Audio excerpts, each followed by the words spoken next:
आज हम BA second semester के paper principles of macro economics की यूनिट 1 शुरू करने जा रहे हैं। सबसे पहले मैं आपको बता दूं, ये वीडियो ऑल यूनिवर्सिटीज के स्टूडेंट के लिए है, चाहे आपका पेपर थ्योरी का हो या एमसीक्यूज का। आप यहीं से पढ़ के 100% स्कोर कर पाएंगे।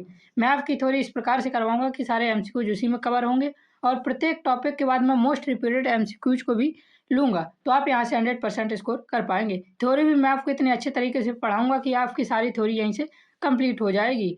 तो यूनिट 1 का जो हमारा टॉपिक है वह है इंट्रोडक्शन टू मैक्रो इकोनॉमिक्स।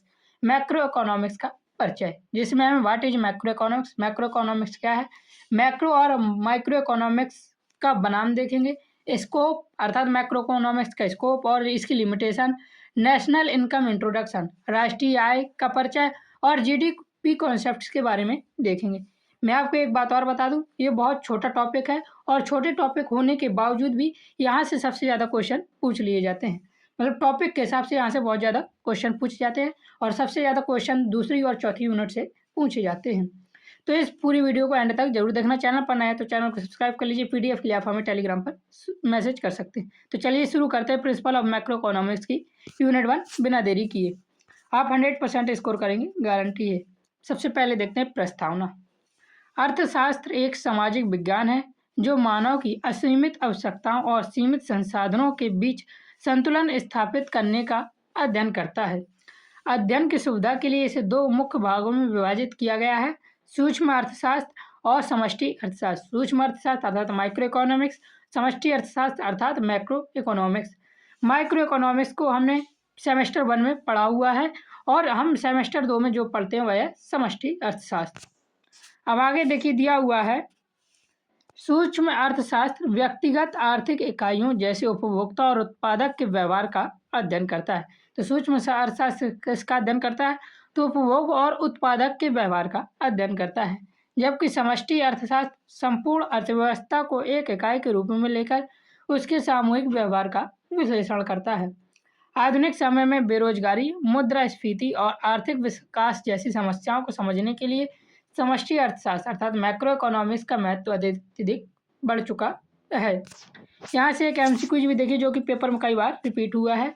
बेरोजगार और मुद्रास्फीति जैसी समस्याओं का अध्ययन किसमें किया जाता है, तो इसका सही आंसर हो जाएगा समष्टि अर्थशास्त्र में किया जाता है। तो थ्योरी अच्छे से पढ़ना, मैं मोस्ट रिपीटेड एमसीक्यू लूंगा, लेकिन थ्योरी से ही आप 100% स्कोर कर पाएंगे। समष्टि अर्थशास्त्र का अर्थ एवं इसकी प्रकृति। समष्टि अर्थशास्त्र में मैक्रो शब्द ग्रीक भाषा के मैक्रोज से लिया गया है, जिसका अर्थ बड़ा या विस्तृत होता है, अतः इसका संबंध अर्थव्यवस्था के व्यापक अध्ययन से है। तो यहाँ से सबसे पहले याद रखना, समष्टि अर्थशास्त्र का मैक्रो शब्द किससे लिया गया है, तो मैक्रोज ग्रीक भाषा से लिया गया है, जिसका अर्थ बड़ा या विस्तृत होता है। पेपर में ये कई बार पूछा गया है। समष्टि अर्थशास्त्र की सबसे महत्वपूर्ण विशेषता यह है कि यह व्यक्तिगत इकाइयों के स्थान पर सामूहिक आर्थिक क्रियाओं का अध्ययन करता है, अर्थात ये पूरे देश की आर्थिक क्रियाओं का अध्ययन करता है। जबकि सूक्ष्म अर्थशास्त्र किसी एक व्यक्ति, किसी एक पर्टिकुलर इंसान को लेकर बात करता है। अब आगे देखते हैं, दूसरे शब्दों में यह है अर्थव्यवस्था को एग्रीगेट एक्टिविटीज अर्थात सामूहिक क्रियाओं का अध्ययन है, जैसे राष्ट्रीय आय, कुल उत्पादन, कुल रोजगार, कुल उपभोग और समान मूल्य स्तर। अब आगे देखिए समष्टि अर्थशास्त्र की परिभाषा है। समष्टि अर्थशास्त्र वह शाखा है जिसमें संपूर्ण अर्थव्यवस्था के प्रमुख आर्थिक तत्वों का अध्ययन किया जाता है, जैसे राष्ट्रीय आय, उत्पादन, रोजगार, निवेश, उपभोग और मूल्य स्तर। इसमें हम सिर्फ इंट्रोडक्शन देख रहे हैं, अगली यूनिट में हम डिटेल से यूनिट 2 में पढ़ेंगे और यूनिट 1 में हमें सिर्फ इंट्रोडक्शन देखना है। इंट्रोडक्शन ही है क्योंकि यूनिट 1 यह न केवल इन तत्वों के स्तर का विश्लेषण करता है, बल्कि यह भी बताता है कि इन सभी के बीच पारस्परिक संबंध क्या है और किसी एक में परिवर्तन होने पर अन्य पर क्या प्रभाव पड़ता है। याद रखना। अब यहाँ से इंपॉर्टेंट एमसीक्यूज देख लीजिए किस प्रकार से पूछा जाता है। मैक्रो शब्द किस भाषा से लिया गया है, तो इसका हमारा सही आंसर हो जाएगा ग्रीक भाषा से लिया गया है। और ग्रीक भाषा के किस शब्द से लिया गया है आप हमें कमेंट में जरूर बताएं। अगला प्रश्न है हमारा, मैक्रो इकोनॉमिक्स अर्थात समष्टि अर्थशास्त्र किसका अध्ययन करता है, तो समष्टि अर्थशास्त्र सामूहिक आर्थिक क्रियाओं अर्थात एग्रीगेट एक्टिविटीज का अध्ययन करता है। याद रखना, ये बार बार पूछा गया है। अगला प्रश्न है हमारा, निम्न में से कौन समष्टि अर्थशास्त्र की समष्टि है, तो इसका हमारा सही आंसर हो जाएगा कुल रोजगार समष्टि अर्थशास्त्र की क्रिया या समष्टि है, याद रखना। आप थ्योरी अच्छे से पढ़िए, आप 100% स्कोर करेंगे, मेरी ये गारंटी है। समष्टि अर्थशास्त्र का क्षेत्र अर्थात स्कोप। समष्टि अर्थशास्त्र का क्षेत्र अत्यंत व्यापक है और इसमें अर्थव्यवस्था के सभी प्रमुख पहलुओं का समावेश होता है, जैसे राष्ट्रीय आय, राष्ट्रीय उत्पादन, रोजगार, बेरोजगारी, सामान मूल्य स्तर। इन सभी का अध्ययन राष्ट्रीय क्षेत्र में होता है।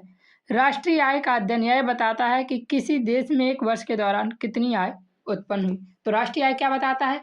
एक वर्ष के दौरान उत्पन्न हुई आय राष्ट्रीय आय कहलाती है। यहाँ पे सिर्फ इंट्रोडक्शन है, याद रखना। राष्ट्रीय उत्पादन का विश्लेषण कुल वस्तुओं और सेवाओं के उत्पादन को स्पष्ट करता है और इसी प्रकार रोजगार और बेरोजगार का अध्ययन अर्थव्यवस्था की सक्रियता को दर्शाता है। ये इंट्रोडक्शन है, इसे अच्छे से जरूर पढ़ना क्योंकि आगे की चीजें यहीं से समझ में आएंगी। इसी प्रकार सामान्य मूल्य स्तर का अध्ययन करते समय मुद्रास्फीति और अस्फीति जैसी स्थितियों का समझा जाता है। तो सामान्य मूल्य स्तर में किसका अध्ययन किया जाता है? तो मुद्रास्फीति और अस्फीति जैसी स्थितियों का अध्ययन किया जाता है। रोजगार और बेरोजगारी का अध्ययन अर्थव्यवस्था की सक्रियता को दर्शाता है। इस प्रकार से एमसीक्यूज में भी पूछे जाते हैं, अभी देखेंगे। विदेशी व्यापार के अंतर्गत आयात और निर्यात के प्रभावों का विश्लेषण किया जाता है। तो विदेशी व्यापार के अंतर्गत क्या किया जाता है? तो याद रखना, आयात और निर्यात के प्रभावों का विश्लेषण विदेशी व्यापार में किया जाता है। समष्टि अर्थशास्त्र अर्थव्यवस्था के सभी प्रमुख घटकों का समग्र अध्ययन करता है। अब यहाँ से एमसीक्यूज भी देख लीजिए किस प्रकार पूछे जाते हैं। राष्ट्रीय आय का अध्ययन क्या बताता है? तो एक वर्ष में उत्पन्न हुई कुल आय का अध्ययन राष्ट्रीय आय का अध्ययन बताता है। इसका सही आंसर हो जाएगा कुल आय बताता है राष्ट्रीय आय का अध्ययन। इसी प्रकार क्वेश्चन नंबर दूसरा है हमारा, मुद्रास्फीति और अस्फीति का अध्ययन किसके अंतर्गत किया जाता है? तो इसका हमारा सही आंसर हो जाएगा मुद्रास्फीति और अस्फीति का अध्ययन सामान्य मूल्य स्तर के अंतर्गत किया जाता है। इसी प्रकार अगला प्रश्न है हमारा, जो कि पेपर में कई बार रिपीट हुआ है, आयात और निर्यात का अध्ययन किसके अंतर्गत किया जाता है? तो आयात और निर्यात का अध्ययन विदेशी व्यापार के अंतर्गत किया जाता है।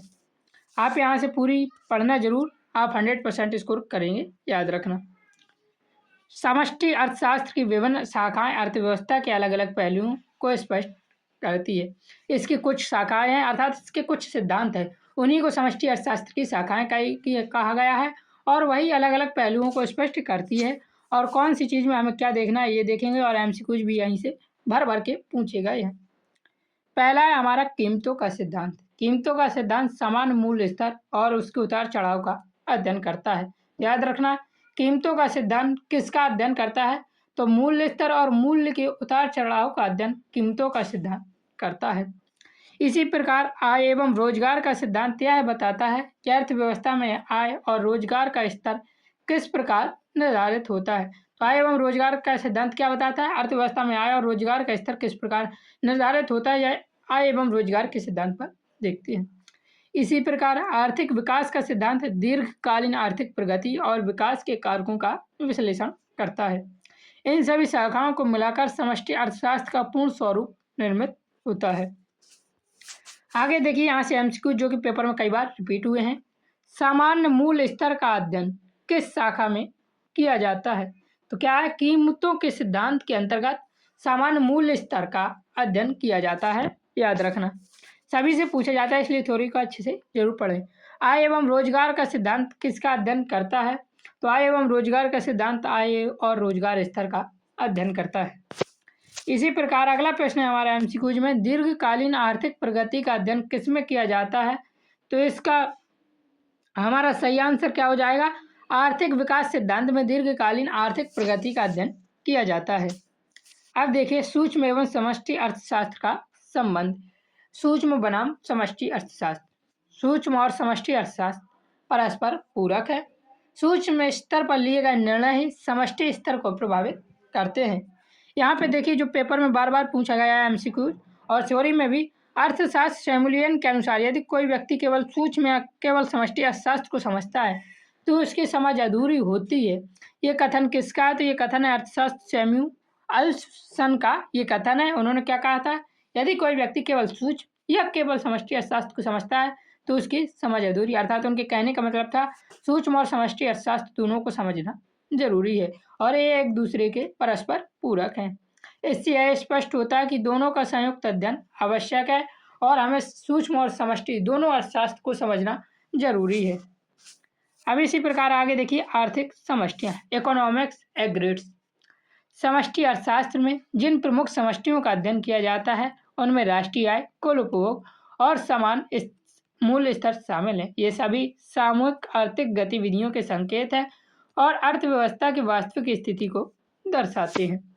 तो अभी हमने जो थ्योरी ऊपर पढ़ी थी, सूक्ष्म एवं समष्टि अर्थशास्त्र का संबंध और आर्थिक समष्टियाँ, इनसे रिलेटेड एमसीक्यूज को भी एक बार देखते हैं। केवल सूक्ष्म या केवल समष्टि अर्थशास्त्र की समझ अधूरी है, ये कथन किसका है? तो इसका आंसर आप हमें कमेंट में जरूर बताएं, ये किसने कहा था, याद रखना। अगला देखिए हमारा प्रश्न है यहीं से रिलेटेड, निम्न में से कौन एक आर्थिक समष्टि है? तो इसका क्या आंसर सही हो जाएगा?